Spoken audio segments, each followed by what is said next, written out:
Well, welcome to Talking Point, ladies and gentlemen. It is Thursday, the 17th of November, 2022. I am Keaton Shaw, thrilled to have you with us once more as we discuss the latest that is happening here in Trinidad and Tobago and issues outside of Trinidad and Tobago that will still impact upon our nation. Alongside me is my co-host and colleague, Mr. Sean Michael Small. Good morning, Sean. Good morning, Keaton. And I'll just say that, usually I could be a source of doom and gloom. But I want to remind people that a lot of the challenges that we have in TNT, it's not as though we're facing them alone and they're unique to us. The trick, of course, is, and I'll just say it again, everybody knows of all of these issues. Nobody has the will to really do anything about it. Even the man on the street has a part to play, has a part to drive or direct the country. And as long as they want to leave it on somebody else, it's hard then to listen to complaints if you're going to abdicate responsibility. Well, as small as your part is, or as big as it is. Well, it's certainly an interesting way to start the program, but we're going to have to pause on that for now. And I'd like to get that topic of discussion back on the forefront later. But joining us now is our correspondent out in London, Mr. Francis Joseph. He's with us via Zoom. Good morning, Mr. Joseph. How are you? Hi. Good morning, Keaton. Morning, Sean. Morning, morning. Well, thank you very much for joining us. And we start this program with Mr. Joseph due to some breaking news. Austin Jack Warner's extradition case is appeal that was before the Privy Council. Well, the Privy Council has given a ruling. Mr. Joseph, could you please inform us of the latest that has come out from the Privy Council this morning? Okay, so to give you a background into it, it is a simple matter.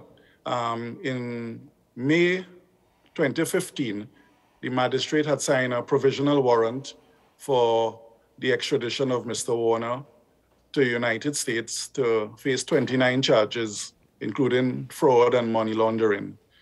After the provisional warrant was signed and Mr. Warner surrendered and went into police custody, got bail, he came out, his lawyers wrote to the Attorney General seeking disclosure of the intention to proceed. They call it the authority to proceed, right? The then Attorney General, which was Gavin Nicholas at the time, he refused to submit any documents to Mr. Warner's lawyers. And then he sent another letter saying, because of the pending general elections of September 7, 2015, he will not issue any authority to proceed. The magistrate, where the matter went before, decided to put it into September month, which was after the general elections, to allow for whoever is the next Attorney General to proceed with the matter. Mm-hmm. By that time, well, Faris Alwari became Attorney General, and he wrote to Mr. Warner's lawyers telling them that make some submissions on if he should proceed with the authority to proceed with the extradition matter. Mr. Warner's lawyers did not do that, and the magistrate went ahead and fixed a date for the matter to proceed in the magistrate's court. So, dissatisfied with that, Mr. Warner filed for judicial review. He lost in the High Court. He lost in the Court of Appeal. And today, the Privy Council gave judgment dismissing his appeal. So what that means is the new Attorney General, which is Regina Lamar, Senior Counsel, will now have to submit an authority to proceed to the magistrate, who will then fix a hearing for the actual extradition matter. So the extradition matter has not been heard yet. The way has been cleared by the Privy Council for that to happen. Well, I'm glad that you cleared that up, sir, because there was some confusion as to whether or not this ruling will lead to the extradition of Austin Jack Warner. But it's now in the hands of the magistrates following the appeal that was unanimously, if I'm not mistaken, dismissed by the Privy Council this morning. Mm-hmm. Yeah, it was dismissed unanimously by the 5 lords. What they said at the end of it, The board is satisfied that there was no unfairness in the procedure leading to the issue of the authority to proceed. In light of the conclusions reached by the board on the issues raised by Mr. Warner, the appeal must be dismissed. So that means everything returns to Trinidad with the Attorney General and the magistrate. A date will now be set by the magistrate to actually hear the evidence from the United States, because it's they who made the request for the extradition of Mr. Warner. So is the US government going to present all the evidence through the Trinidad lawyers, and there will be a full hearing at the magistrate's court. Now, if Mr. Warner loses this matter in the magistrate court, he has a right to appeal to the Court of Appeal. It may not go back to the Privy Council. So I think the last step is the Court of Appeal in Trinidad.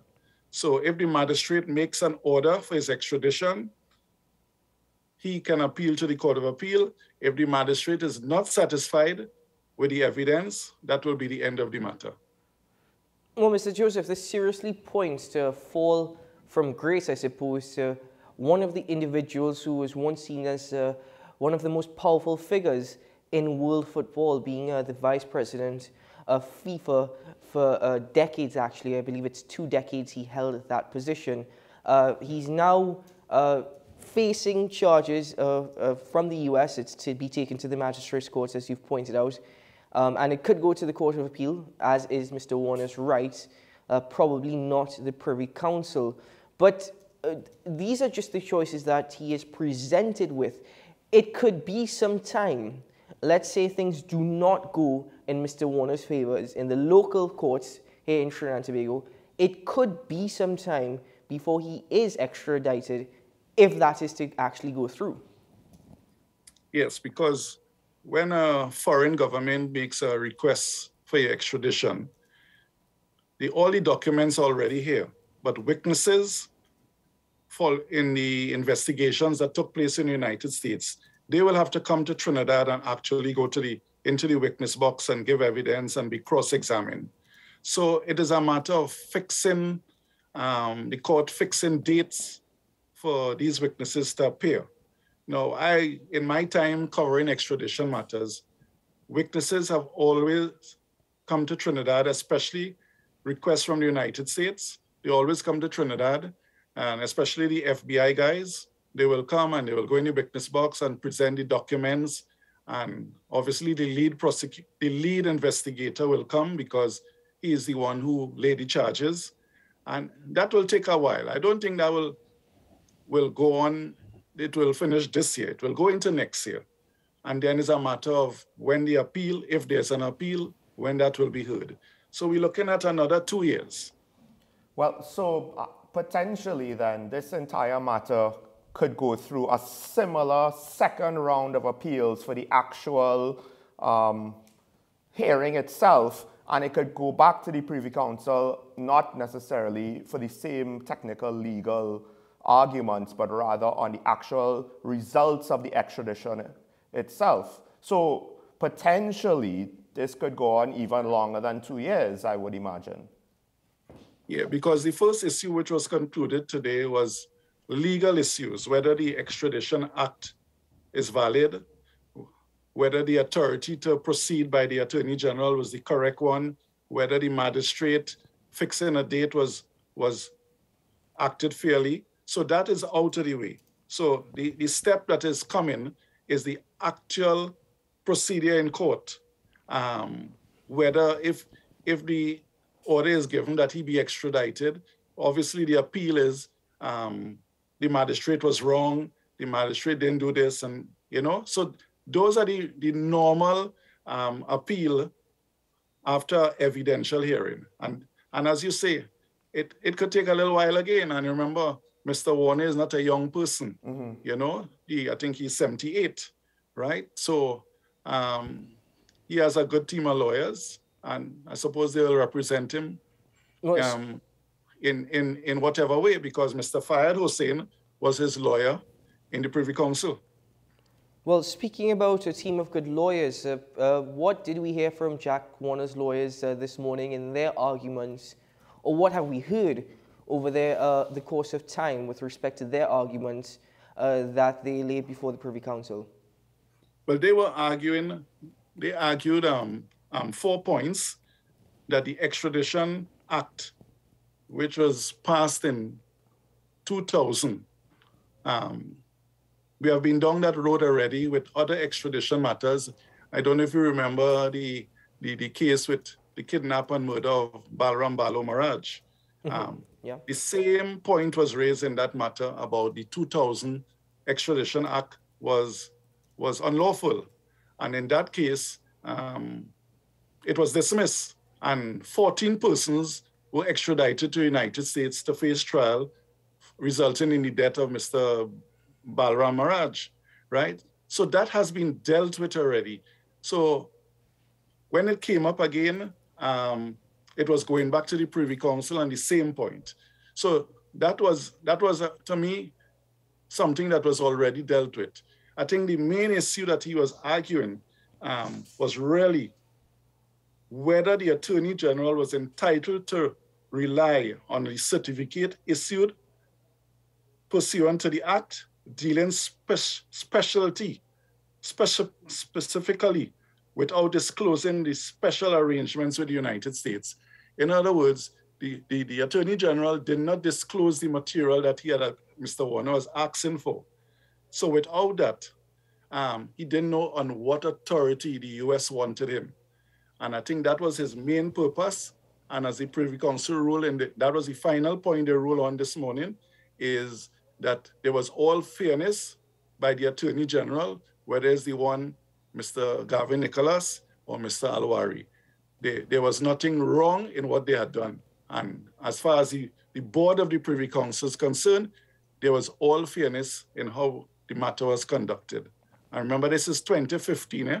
We are 7 years on. I would imagine that all of the things that Mr. Warner would want, now that the actual trial to see if he is to be extradited is going to commence, wouldn't now actually be the time where he would be able to find out just what it is that they're accusing him of so that his defense could be prepared? Yeah, well, like in every criminal case, the prosecution supposed to present disclosure to the defendant. And in this matter, Mr. Warner has been charged with 29 offenses, right? So it is just right, I suppose, for the prosecution, which is the United States, to present him with this material, which he has been asking for as early as the 27th of May, 2015. And he made representations again on the 12th of June, the 3rd of July, and the 18th of August, 2015. And he didn't get this material. So I think now that the date and everything will be fixed by the magistrate, his lawyers will be pressing for disclosure again.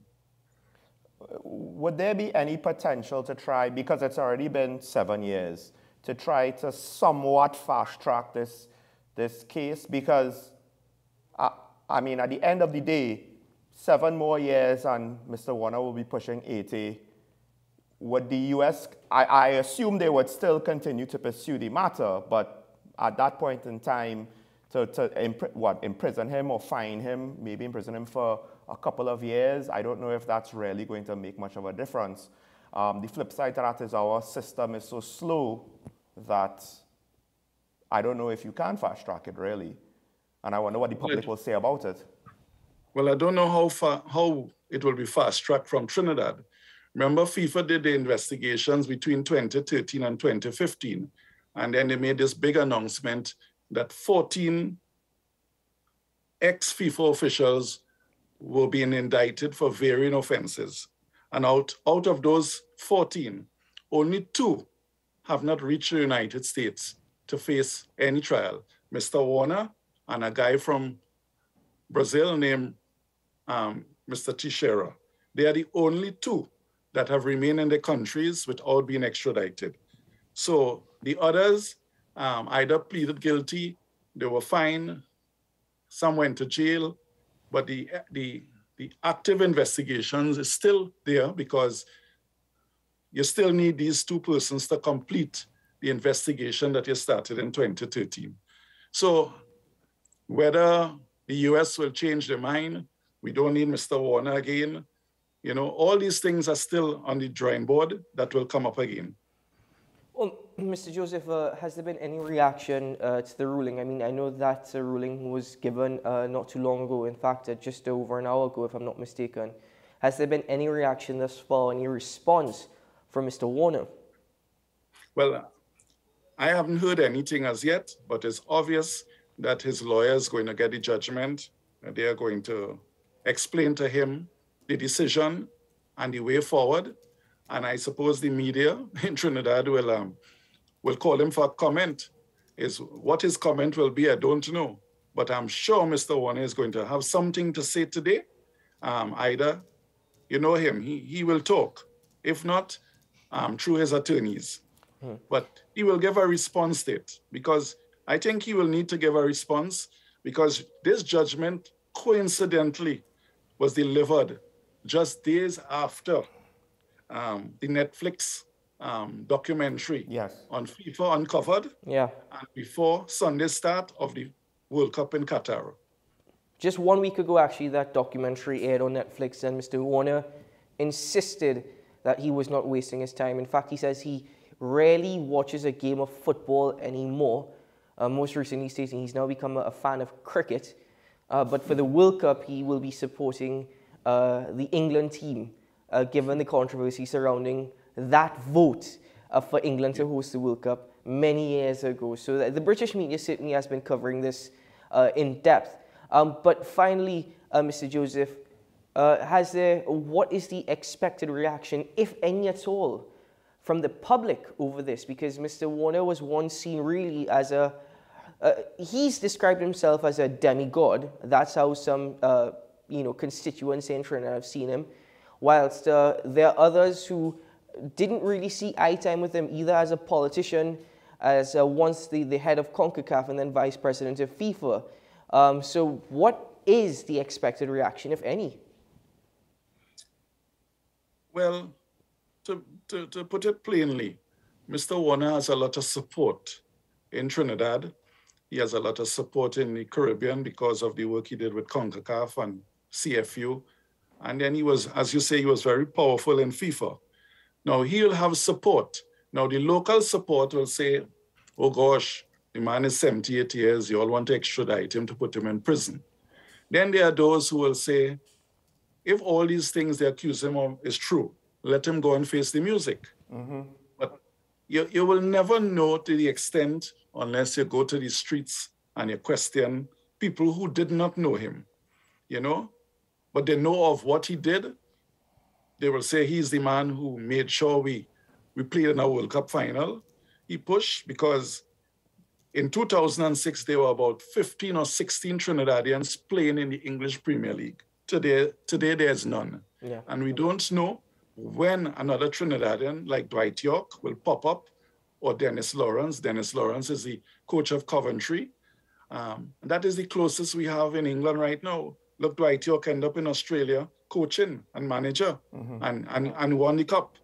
So, so there will be mixed reaction to the man Jack Warner, what he did or what he was accused of, so we just had to wait and see.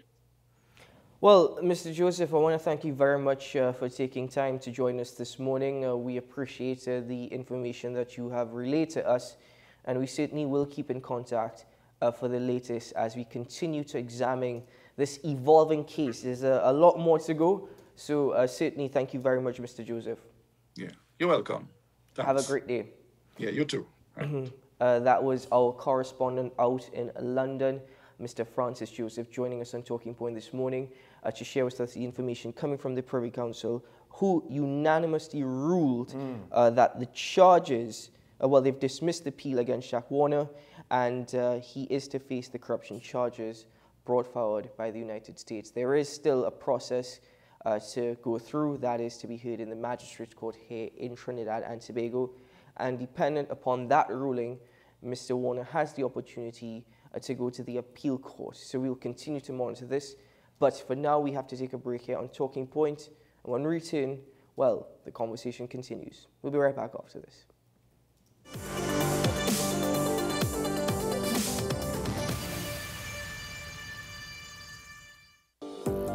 Join me, Sule A. Joseph, as I delve into the day-to-day psychological issues plaguing our society. We will discuss behaviors that encompass the biological influences, social pressures, and environmental factors that affect how you think, act, and feel. Psyched. Thursdays at 11:30 a.m. only on WESN, Content Capital. Whether it's a room for 1, 2, 3 or more, there's a room waiting with the ocean view almost to your door. Cocoa Reef Resort and Spa, the perfect getaway when you don't want to travel far. The Cocoa Reef Resort and Spa, Crown Point, Tobago. Call 639-8571 for your reservation.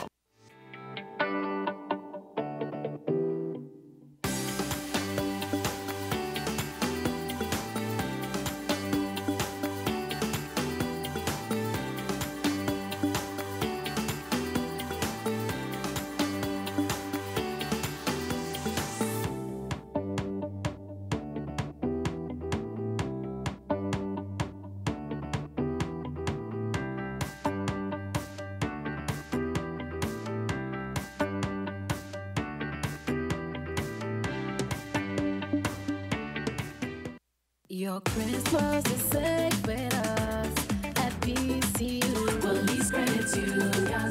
Police Credit Union. Your Christmas is safe with us at PCU. Police Credit Union. Police Credit Union. Get an easy zero-interest Christmas loan at Police Credit Union today. Borrow up to $25,000 with affordable monthly payments. New members, you get up to $10,000. No interest, no installments until January. Apply online at www.policecreditunion.com. Loan subject to credit approval. Living in victory every day. Inspire, motivate, encourage, hope. It's about topical issues. It's about everything that you would want to know about hope, about life. At the end, you're going to say, yes, if he can do it, I can do it too. If she can, I can do it too. No matter what they say, living in victory every day. Nicole Lawson Live, living in victory every day. Every Sunday at 8 p.m. and Wednesday at 4:30 p.m. on WESN. Is it politics? What is it? Is it that nobody cares about sports? The kind of support that sport used to get in the past is no longer here. The thing is, taking a knee doesn't mean that that's the only thing you're doing now, Andy. Right. Taking a knee along with other stuff. Samantha, what are you looking forward to when you return home to Trinidad and Tobago after winning the title? Thank you very much for speaking it into existence. Is there no pressure on Nicholas Ball? It makes me more motivated to work hard and to go out there and rep the red, white, and black. Why are we sending a team to the Winter Olympics? There are a number of Trinbagonians who are in the diaspora and have grown up in winter sport. It's an opportunity that the Trinidad and Tobago Olympic Committee will not close the door on. I also believe in the players that we have. Once you can motivate the players, you can get the best out of them.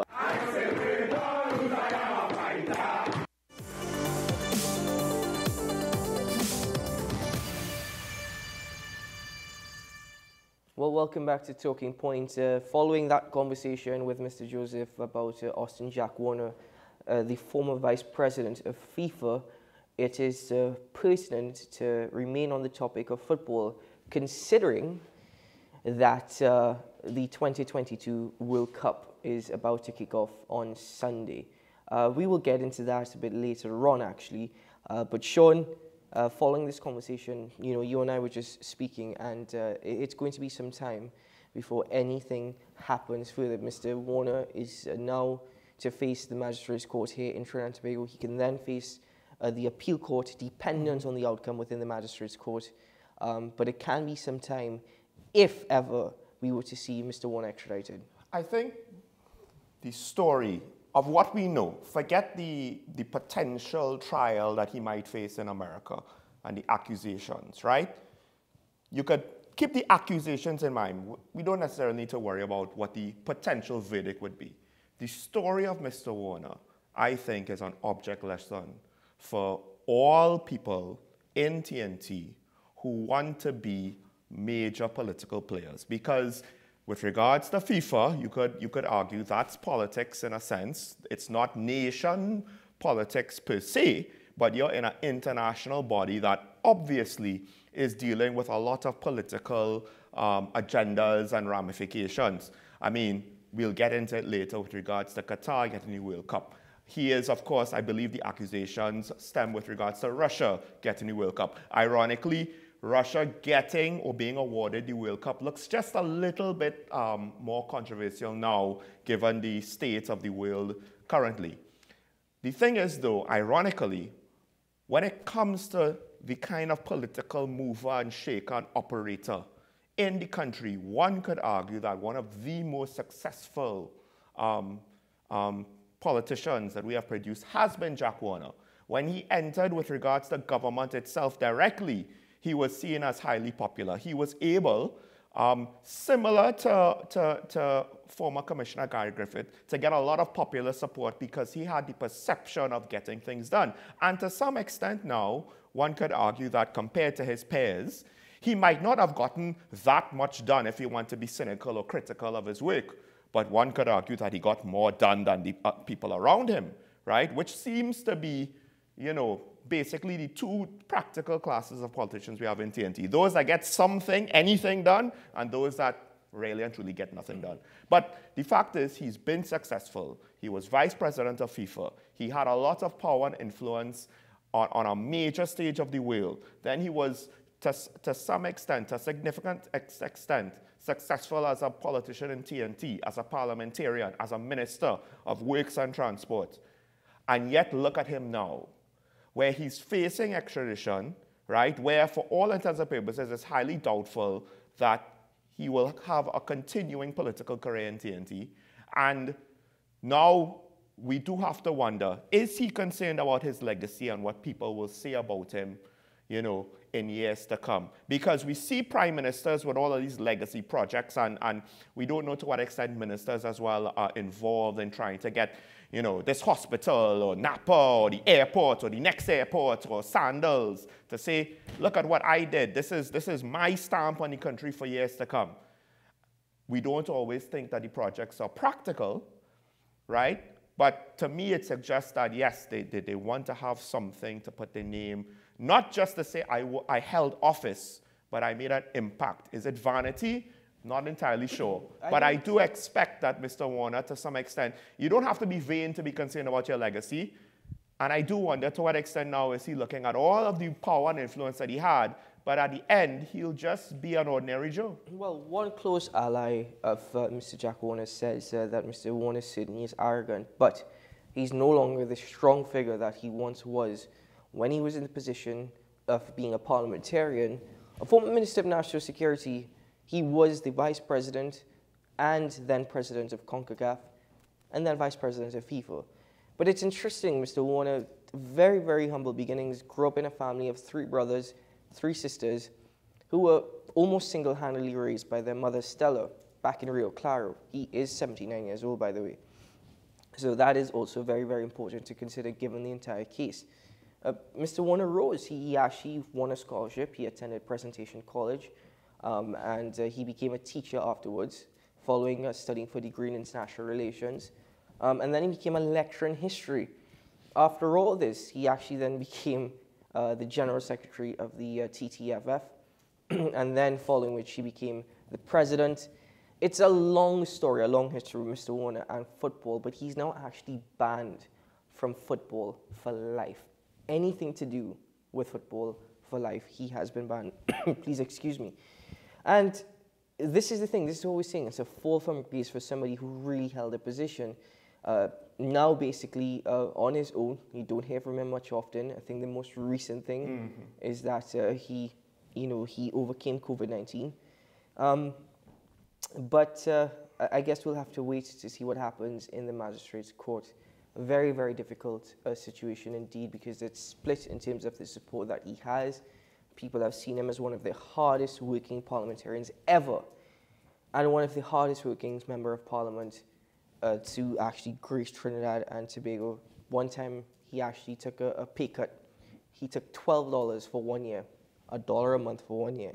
And there is a flip side to it, maybe because he could have afforded it, but... One could argue that most of the politicians have been there so long, given the cars that they drive, given, you know, wherever they live or whatever. It's not like we have a politician living in a shack in the country and then they have to bicycle for a couple of hours, you know, as much as one parliamentarian made that off-the-cuff remark, and hopefully he regrets it because he sees how silly it is. We don't have that. We don't really have a man of the people once they become parliamentarians somehow, because in the past, as the professor said, it was thought the reason why the salaries are so low because you were supposed to have been someone established in society already to be a parliamentarian. Now we have people who their first, second, third, fourth, fifth job is just to be a politician. So they come, and then after being a parliamentarian for maybe one term, all of a sudden their life is more or less set. They seem to be, they've elevated themselves out of wherever their background comes from.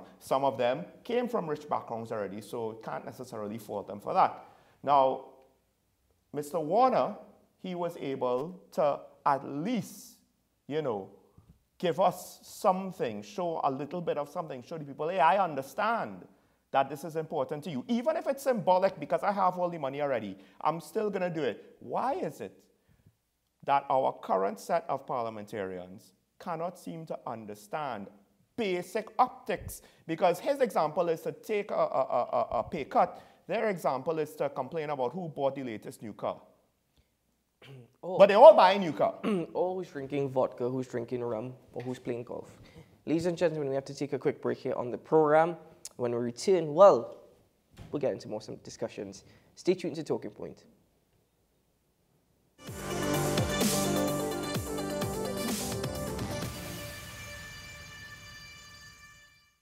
Your Christmas is safe with us at PCU. Police Credit Union.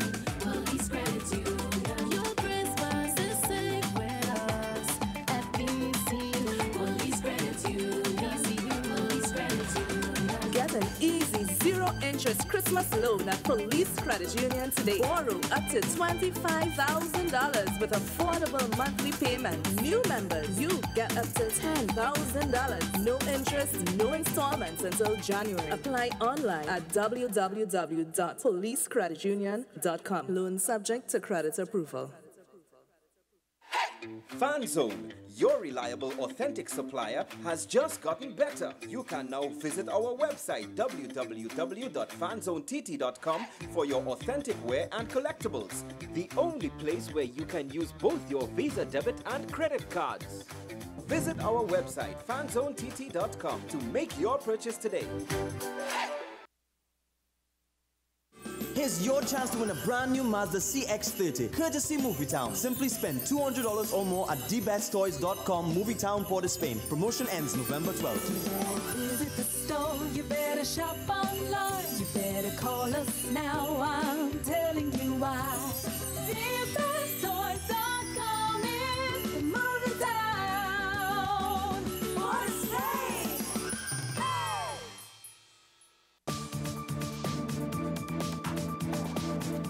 I am Rondell Donowa, attorney at law and host of Strictly Legal on WESN Content Capital. Strictly Legal is a legal program geared towards informing you, the public, of your legal rights, responsibilities, and remedies. So be viewing Thursdays 10 a.m. to 10:30 a.m. Whether it's your family meet and eat or your own personal getaway retreat, a business trip accommodation, or a couple's celebration, the Cocoa Reef Resort and Spa has room for you. There's always sumptuous, delicious cuisine and the gym and tennis court for a good workout routine. Then relax by the pool or on the private beach, or just head to the spa. It's also within reach. The Cocoa Reef Resort and Spa, Tobago's best beach resort. For reservations, call 639-8571 or check our website. Living in victory every day. Inspire, motivate, encourage, hope. It's about topical issues. It's about everything that you would want to know about hope, about life. At the end, you're going to say, yes, if he can do it, I can do it too. If she can, I can do it too. No matter what they say, living in victory every day. Nicole Lawson Live, living in victory every day. Every Sunday at 8 p.m. and Wednesday at 4:30 p.m. on WESN.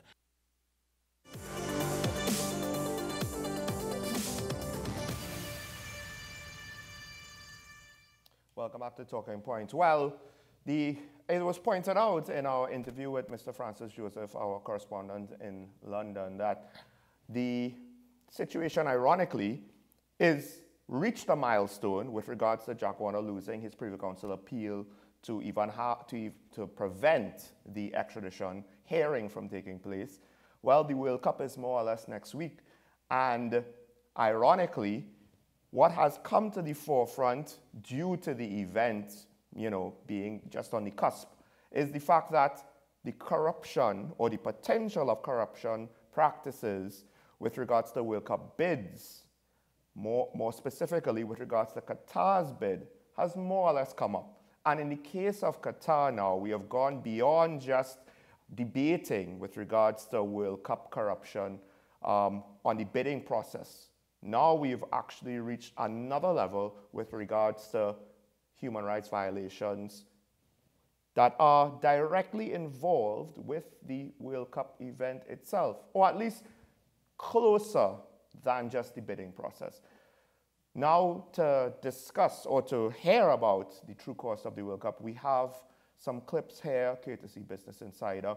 Let's play the first clip to find out exactly, for those who might not have been aware, just what has been going on in Qatar for the last several years. Fans don't want to sit in a stadium that workers died to build. It takes the joy and the love that they have for soccer and tramples on it. Manju Devi's husband was one of thousands who lost their lives building the venues.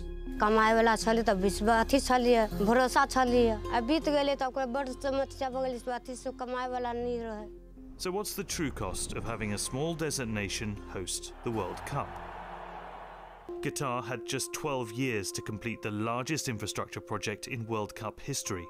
The Gulf state had to build 8 state-of-the-art stadiums, install new roads and rail lines, and expand its airport, not to mention find accommodation for over 1 million spectators.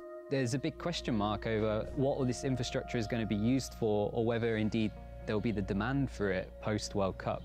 But to make all this happen, Qatar needed a vast labour force. Qatar recruited hundreds of thousands of workers, mainly from India, Nepal and Bangladesh, through agencies in their home countries. Just to secure a job, migrants had little choice but to pay recruitment fees of up to $4,000 before they left the country. And once they got to Qatar, they were already in debt and trapped in a system known in the Middle East as kafala. The kafala system can be a form of modern-day slavery, and the features of it amount in some cases to forced labor. It meant workers' visas were sponsored by an employer who had complete control not only over their job, but also their immigration status. So a laborer might have a passport confiscated. A worker might not be able to change jobs. Qatar would not allow exit visas. And if your employer is abusive, you have no way out. Employers provided workers with accommodation that was often cramped, dirty and unsafe. There were a number of important investigations showing not enough water, too many people living together.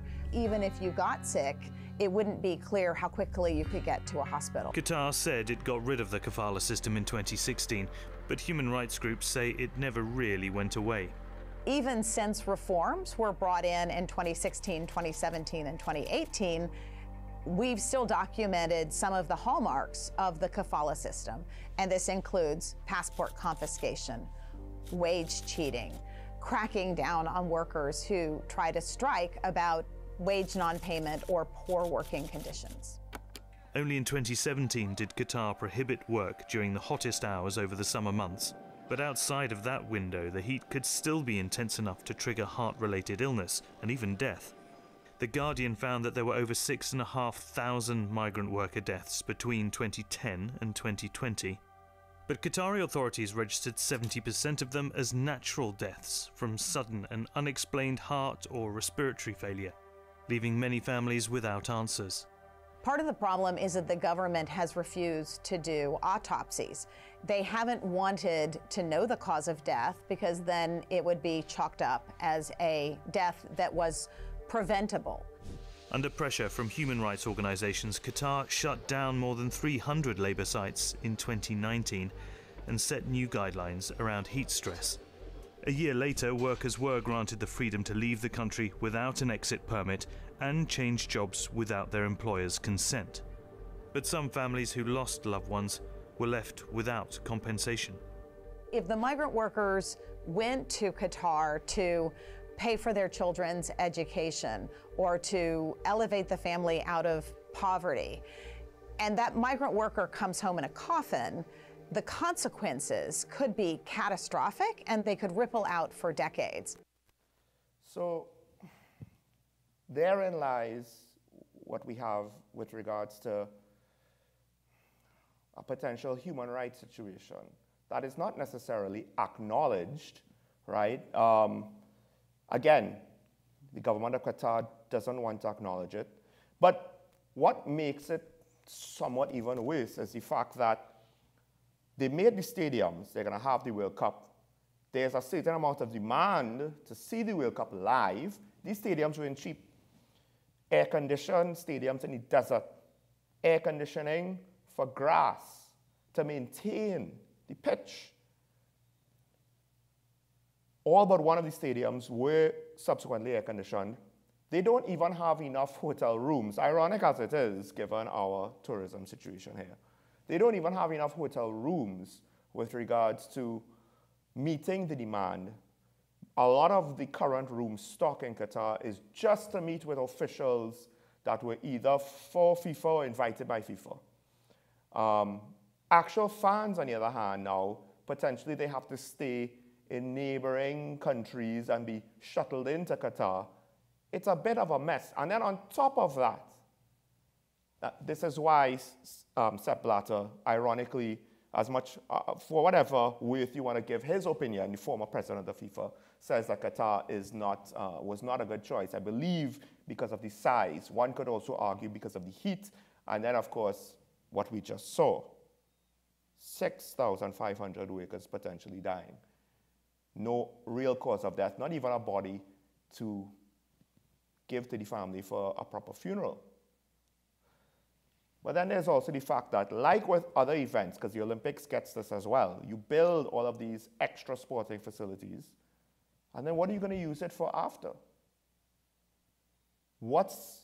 Salt Lake City had the Olympics, or Atlanta had the Olympics in '96, and the facilities, they did not get any use, more or less almost right after the Olympics. Everything was just left there. The famous Bird's Nest Stadium in China barely got any use.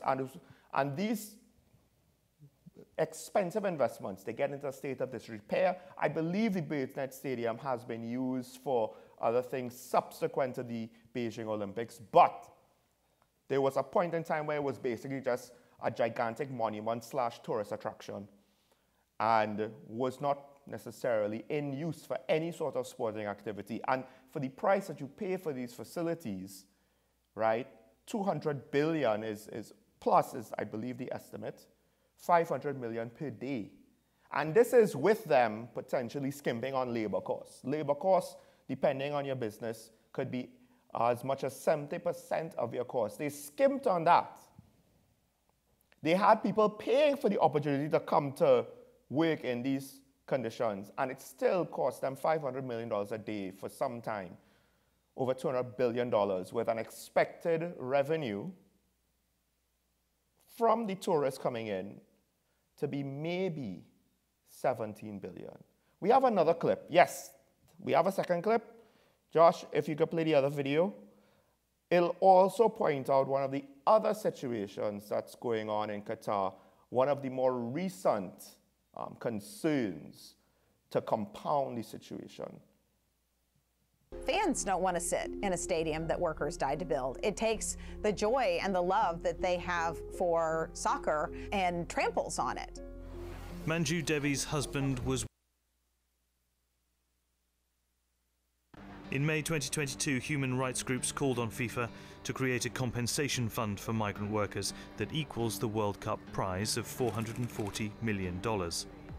The World Cup has prompted huge attention on labour practices, not just in Qatar, but in the Gulf more broadly. And I think that is a big positive. In October 2022, FIFA said Qatar had made real, tangible progress in addressing labour rights issues. But many players are now perhaps more concerned about the reports of violations of migrant workers' rights in Qatar. One of my favorite images is of the German national football team. The players put human rights across their chests. So increasingly, athletes are saying, we don't want to play in a stadium that workers died to build. A number of teams are planning to make a statement on the field, like Denmark, whose players will wear toned-down shirts in protest. Promotional videos paint Qatar as the perfect tourist destination, and they seem to be working. The tournament's chief organiser said there's been a record-breaking demand for tickets. But for LGBTQ fans, the main concern isn't where to stay in Qatar, but whether or not they will even be safe there at all. We do not stop anybody from coming to Doha with any different backgrounds, any different belief. Qatar is a very welcoming country. Qatari law tells a different story. Homosexuality is still illegal and punishable by prison. Some hotels have said they will refuse accommodation for same-sex couples. And if one of the biggest sporting competitions on earth is to go ahead, human rights organisations at least want it to serve as a lesson. The idea is there should never again be a World Cup that is so rife with human rights abuses, and that the beautiful game of football should never be associated with migrant worker deaths. I understand that not everybody in TNT will agree with regards to LGBTQ rights. The key point is not on your stance on LGBTQ issues. The key point is Qatar marketed itself. It presented itself as someone open and welcoming and invited the world, including gay people, lesbians, what have you, to come to Qatar, if you're fans of football, to watch the World Cup. They invited them, except they're saying that you're welcome, but you have the potential now of being entangled with the local laws of the land. I mean, we saw what happened in Russia with the basketball player Brittany Griner. She had marijuana cartridges, oil, but it was against Russian law. Now, to what extent is she being politically persecuted? And to what extent is this just how they deal with people with a limited amount of marijuana products? That I'm not entirely sure. It's hard to say now she's been moved to a labor camp. But at least to our sensibilities, it should be a minor thing, not a major thing, not 9 years in a labor camp. I would like to think, I know that there might be some people in TNT that might have spent several years in remand waiting for their trial in marijuana possession. But again, we should see it as a minor offense. You don't have enough to attempt to distribute. But now, with regards to the Middle East, and let's be real, we are a conservative country. We have many religions, but we can be quite religiously conservative. And people have strong views on things like that. Imagine what their views are in Qatar and how severe it could be for anybody going over there, forgetting that they're in a foreign country with a lot stricter views on their lifestyle. They're there to enjoy themselves. It's supposed to be a vacation to go see the World Cup. You might get caught up in a situation where you get accused by some sort of morality police, and we've seen what morality police could do in Iran and where that has led. Now the question is, are we going to only defend certain rights and certain viewpoints when it suits our personal sensibilities? This is why I want to caution TNT. Because at the end of the day, we do have to separate what is acceptable and what is not based on what we like or we prefer, but ultimately, is it harmful to others on a practical level, not in a theoretical level? And if it isn't, do we have the right then to tell people how to live? And I'm not saying that because I'm some great advocate or the other thing. I'm just saying that because I don't want that logic to then turn around and be used against me for any other reason. I might want to live in a world where I could wear whatever shirt I want. I could worship whatever God I want. But that logic could be used to turn around against us. And you might say, well, but we don't have that in Trinidad. Why are you talking about this? Well, to some extent, it starts off small, just like our economy, just like our bureaucracy. Everything seems to be bad, right? Crime is so large now. It's not as though 30 years ago we flipped a switch and murders got to 500. It took time to get there. And we need to learn, just like how I'm saying that politicians should learn from the example of Jack Warner. Look how far you could fall, no matter how successful you are, no matter how much influence you have, eventually it will be influence you used to have. And then will that be able to protect you from accusations if you skated the law or if you did things that could be perceived as being borderline or skating the law, going into that gray area? You have to be careful. I wonder how many of our politicians are careful, and as a society, we also have to be careful. And as football fans or sports fans, increasingly now, politics is invading sports. And our support of sports, ironically, is slowly but surely becoming into us giving support for political ideology, depending on what is the political viewpoint of that sport. Because various leagues around the world are now having certain viewpoints. Some of them we might agree with and it's fine. Some of them we might not. And in the case of FIFA and in the case of Qatar, we do have to concern ourselves, particularly, and I will come back again, the migrant workers that went there to build those stadiums, to build not just the stadiums, but also the road networks, the subway networks, all of the infrastructure. They probably had to beef up for the expected arrivals. It's a lot of work, costs a lot of money, and 6,500, that is known as of the writing of that clip, died. The breadwinner of families, in some cases, were lost. So their financial situation, they went to find work to improve the situation of their family. Not only did they lose a loved one, but they put now the wives and the children and potentially the parents, if they were depending on the son, and the in-laws in jeopardy. So when you're watching the World Cup, I know it's a bit of a downer, but when you're watching the World Cup, keep that in mind.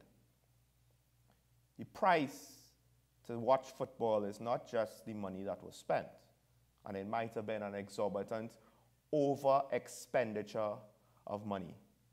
The price is also in human lives. And for a people who are highly concerned with or hypersensitive with regards to the topic of the Atlantic slave trade, and for obvious reason, right? It happened to a significant amount of our population, followed up by indentureship. I would like to think that those of us in TNT, we don't necessarily need to talk about it a lot, but we should be aware and wary of these things when we hear about it. And we should potentially consider what it is we could do to not help propagate it. Just like how people with regards to climate change want to encourage us all to do our part. Just like how we ourselves speak with regards to the obvious issues of TNT. Well, we don't want it to come here, right? So one of the things is to not be complacent about it, not be ignorant about it, to know it, to understand it, and potentially, as with now movies and TV shows and other forms of entertainment, vote with our pocket, or rather with our views. I get it, World Cup is once every 4 years. It's a hard thing to ask. So I'm not saying don't watch the World Cup, but do it with both eyes open. Know just what it is you're watching. Because even the players on the field are not entirely comfortable with the situation. And hopefully, if the international community says enough FIFA will have to reconsider just how it conducts its business moving forward. Put certain clauses to ensure certain violations don't take place. And then perhaps we could learn from that example, and we now could directly stand up for our own problems, have our own celebrities speak out in a meaningful way, have our own people be more aware. Watch what goes on in the country with both eyes open. Let's take a break for news. When we come back, we'll open our phone lines, hear from you, the viewer, with regards to Mr. Warner's career, the situation in FIFA, the World Cup, or of course, any other local or even international topic. But there's a lot going on locally, so feel free to air your grievance after the news on the hour on WESN, your content capital. Talking Point, we'll be right back.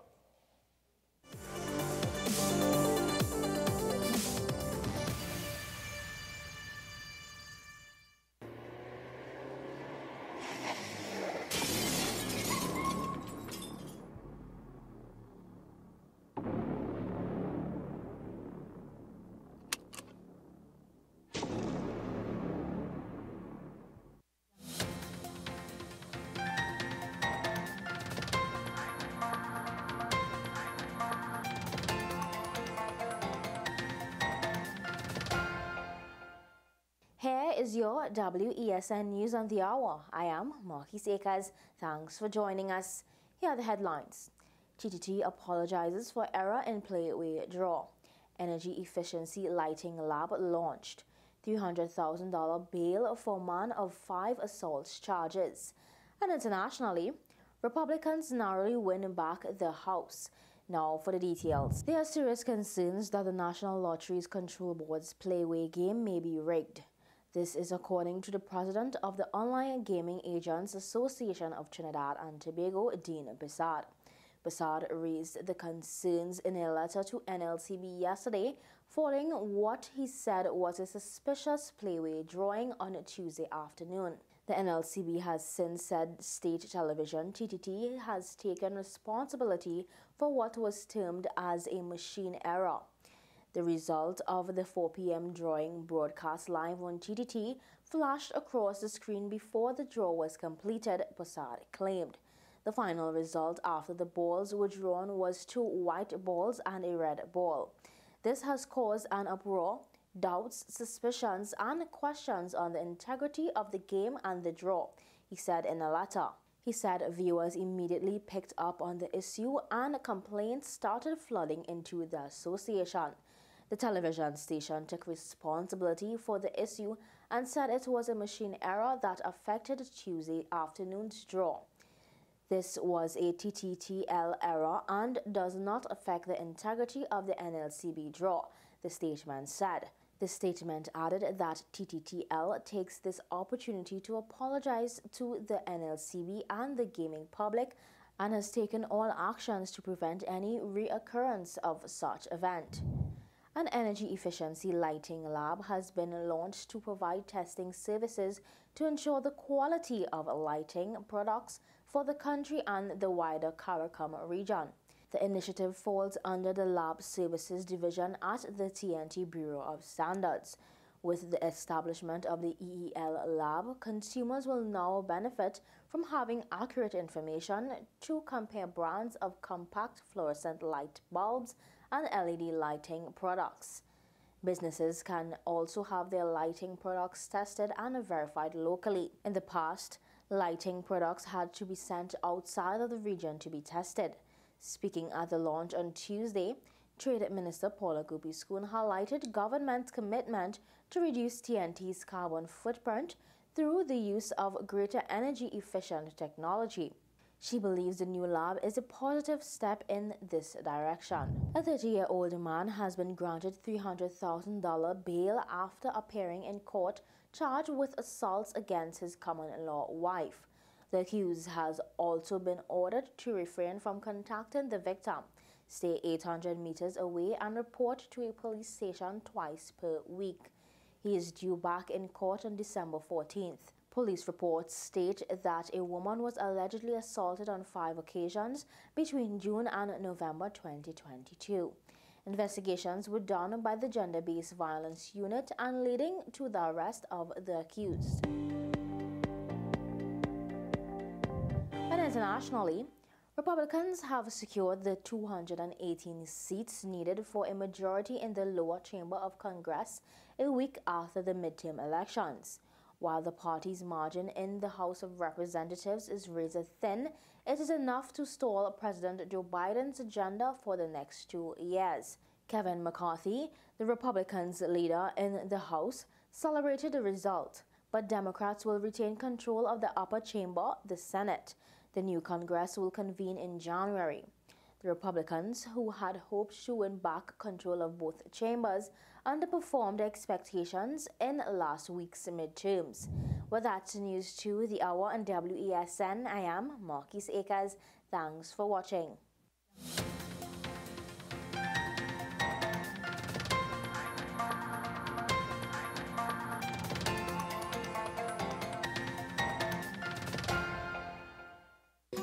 Take some time for yourself or spend some time with the family at Sandy Point Village Hotel. Enjoy our various studio and suite apartments, self-contained with their own kitchenettes and Wi-Fi. We also have our famous 100-foot swimming pool and our beachfront restaurant, the Steak and Lobster Grill. And our location in Crown Point puts us near the center of activity from the nylon pool to the local nightlife. Call us and make your reservations at 639-8533, 389-2378 or email us at sandypointvillagehotel@gmail.com.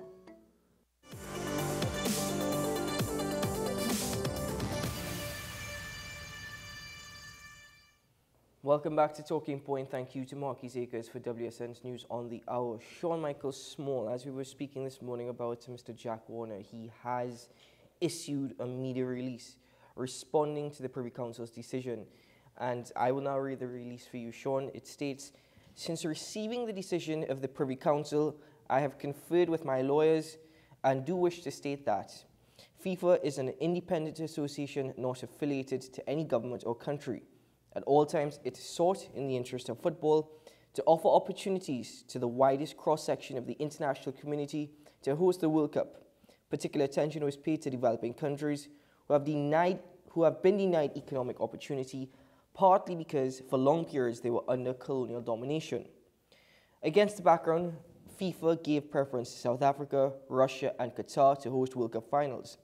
Naturally, the United States of America and the United Kingdom, who had previously hosted the World Cup, were not selected despite sustained lobbying.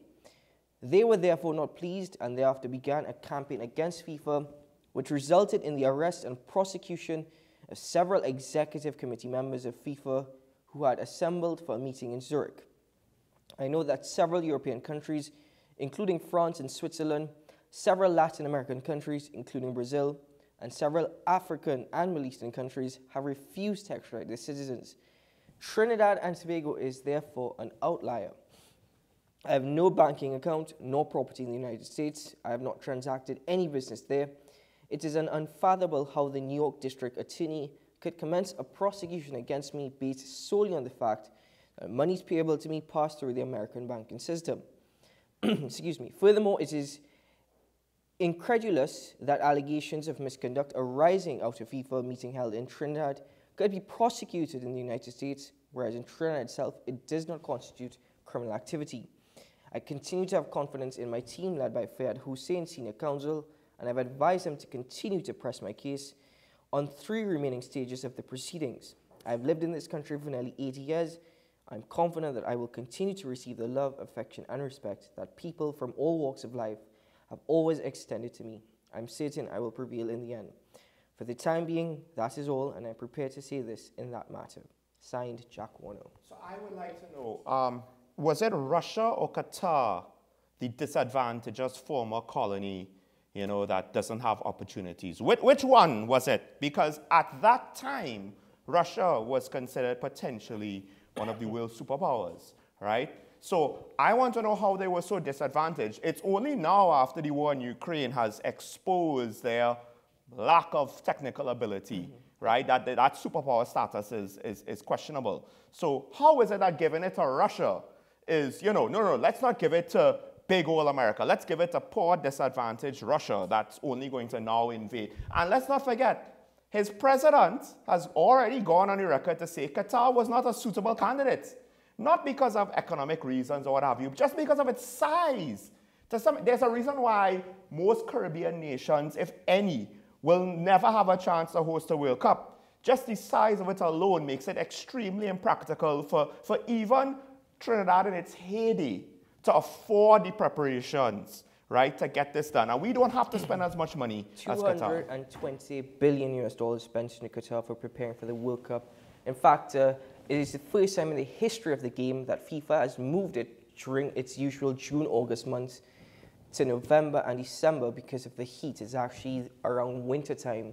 It actually breaks European competitions, domestic competitions. So everything was done to actually facilitate the World Cup in Qatar. But Mr. Warner's statements, it seems as though he's going back and forth. Because one moment he was apologizing for misleading the United Kingdom. The next moment he's now criticizing them. It's all over the place for Mr. Warner. But at this point in time, that is all he has to state. And we will continue to monitor it as there is a lot more to come, considering the fact that he now has to face the Magistrates Court here in Trinidad and Tobago as per the Privy Council's ruling. But Sean made a very pertinent point. The former president of FIFA, Sepp Blatter, has indicated that he himself did not vote for Qatar. He actually voted for the United States of America. Now, bear in mind, there could be that being said publicly, considering there are allegations against him as well. But at this point in time, Mr. Warner actually apologized to the people of the United Kingdom, as well as to Prince William for misleading them over suggesting that he would vote for them when it came to hosting the World Cup.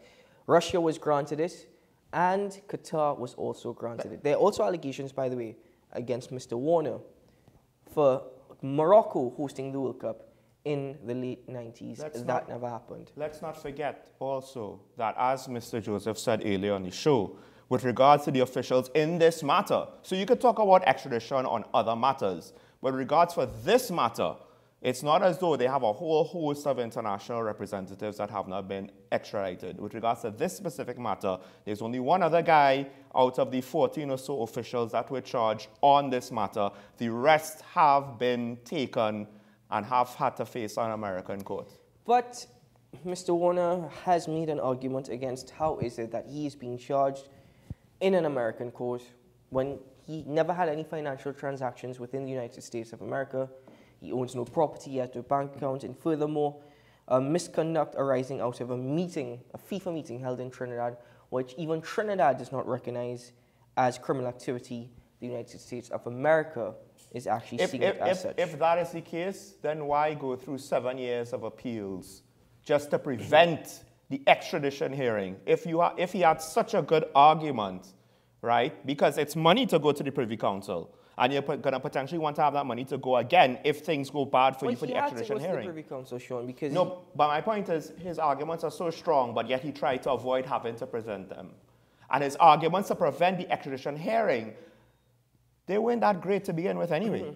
I don't think Mr. Warner did anything wrong in going to the Privy Council. I think you'll take every single opportunity you have to fight your case. No, it's not that. But again, when it costs that much money, do you really want to spend it on a weak case when you potentially want to claim you have such a strong case here? Hold on, I don't think so. Sean, be very, very careful. I'll tell you why. Because bear in mind, we are still awaiting for it to go to the Magistrates Court. You and I are in absolutely no position at this point, because this is only what he has released. We don't know the evidence his attorneys have. I understand. So we can't say it's weak evidence, strong evidence, or weak argument, or weak argument, or weak or strong argument. Based on his statements, he seems to be quite confident in this line of thinking, except to the fact that he didn't want to risk having to rely on it based on his statements, based on his actions.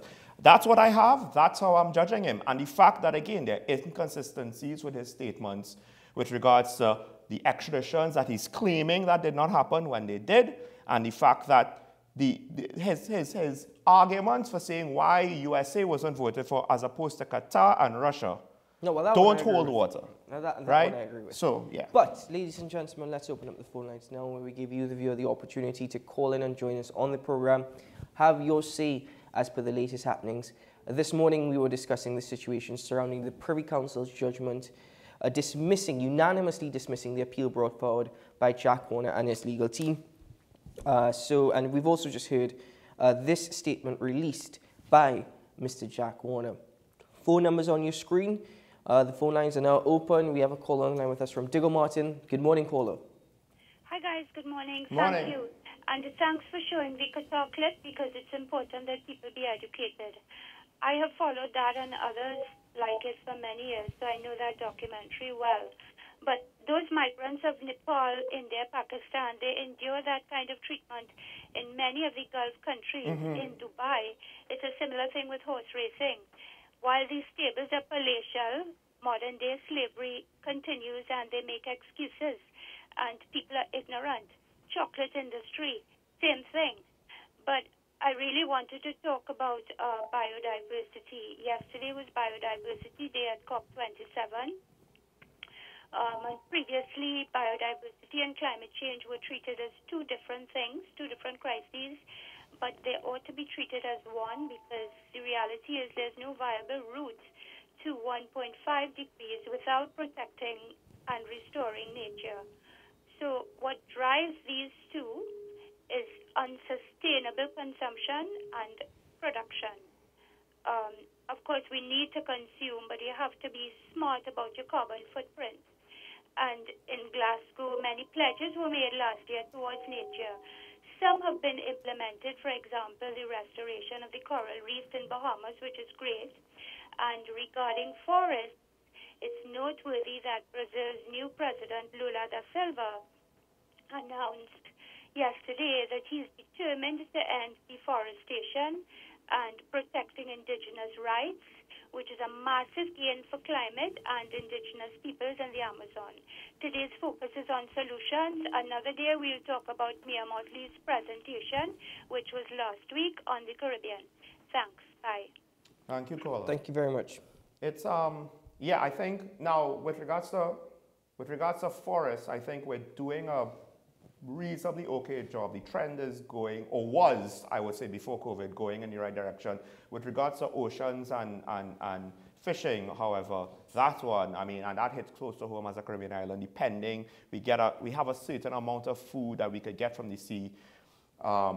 That one I'm a bit more concerned with myself, ocean conservation. Well, we have a lot to talk about there, especially with Trinidad's coastline as well.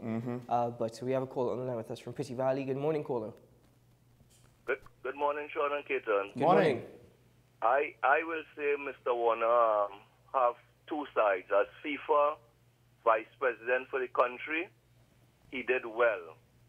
For a politician of the country, not so well. But I'll start on with FIFA for the country. Mr. Warner gave us under 17 World Cup. Those stadiums built there, Mali Ramjam, Larry Gomes, and Arthur Bolden were built for the under 17 World Cup. He hold there for us. He gave us the Senior World Cup to we have never go the Senior World Cup. It wasn't changing the rules to go through Bahrain, and I saw we went the Senior World Cup to go through Bahrain, win the game in Bahrain. He did a lot for young players here in Trinidad by giving them to go for trials, to play in England and end up professionals. If you watch today, to have not one player today playing in the Premiership. Yeah. Because Mr. Warner used to help players go to trials all over the place for contracts. That is a good part with FIFA, what he did for the country. As a politician, Mr. Warner didn't do a good job as a politician. Mr. Warner took Mr. Pandey on his private jet to go to Mandela. He came down, Mr. Pandey lost. Then after he took up Ms. Bicessa and hold a big campaign because he had the wealth and the money to do it. Mrs. Pandey, Mrs. Bicessa gave him a safe seat in Chaguanas. He got into the cabinet. At that time, if you all remember, Mr. Rowley was saying that he cannot hold the post as a minister and a FIFA vice president because at the time he had a lot of controversial on his head by being FIFA. It turned out today that Mr. Rowley was right. Ms. Bicessa didn't want to fire him. She wait long till the extradition came in, then she get rid of him.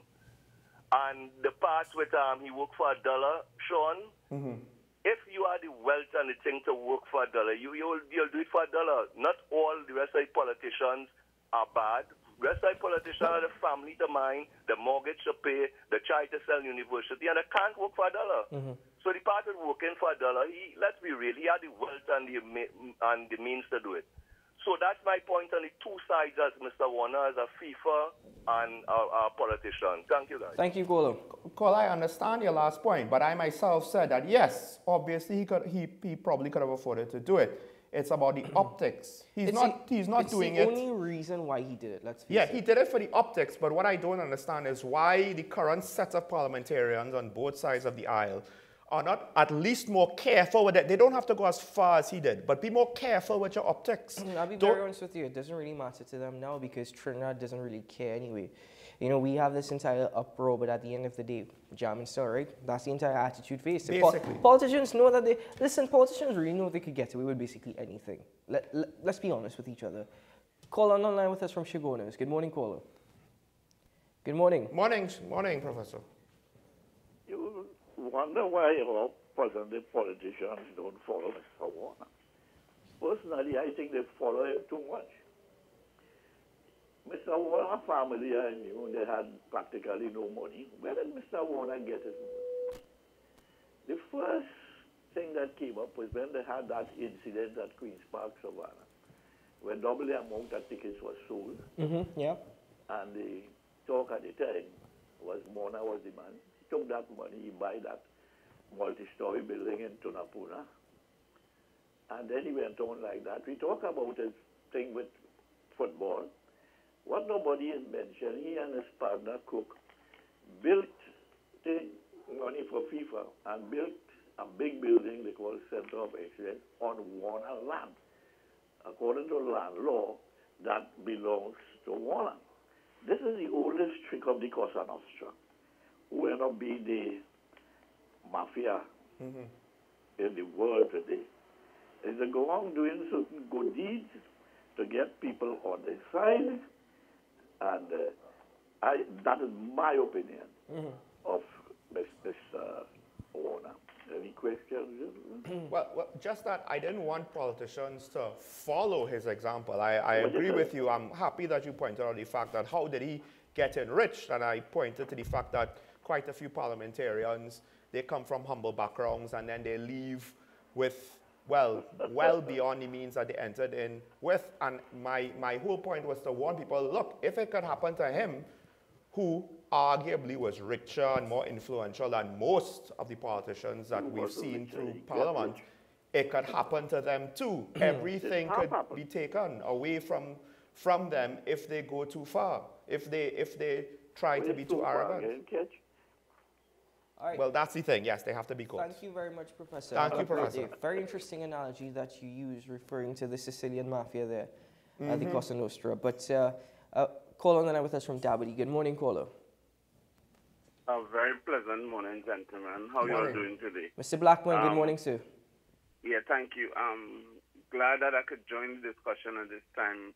One point I want to bring, though, as a student of government, one of the things that the public sector always aim at is being a mirror image of the private sector. I must say that the only thing that separates the efficiency and effectiveness of government is bureaucracy. However, you want to know where I'm going with this. Jack Warner brought to the government of Trinidad and Tobago that little piece that was missing, that allows the public sector to be a mirror image of the private sector, which will bring about more efficiency and effectiveness. I must say that in my estimation, Jack Warner was very successful at doing that. However, he didn't understand the rules and regulations that really govern the public sector. But I must say, though, that he was one of the most effective members of parliament and government minister that we would have seen in this century. Gentlemen, good program. Thanks a lot. And think about what I've said, because if we continue going along the lines of thinking about why the government is failing, and you don't see the private sector failing as the public sector is failing, and that is one of the major reasons. So we need to take a page out of Jack Warner's book. Sorry about that. One page. And let us see if we could have a better working government. Thank you very much, caller. Thank you very much. You're welcome. I just want to say what this caller just said and what the callers previously said, they all could be true at the same time. One does not have to be perfectly good or perfectly bad. And I think there is a lot of truth to what the caller said. And the key point is what he said at the end. We could take a page from Mr. Warner's book. We don't take the whole book. Now, the thing is, Mr. Warner always printed himself. He always portrayed himself as a Robin Hood, essentially. And this is why, as Mr. Joseph would have pointed out, his support is certainly split.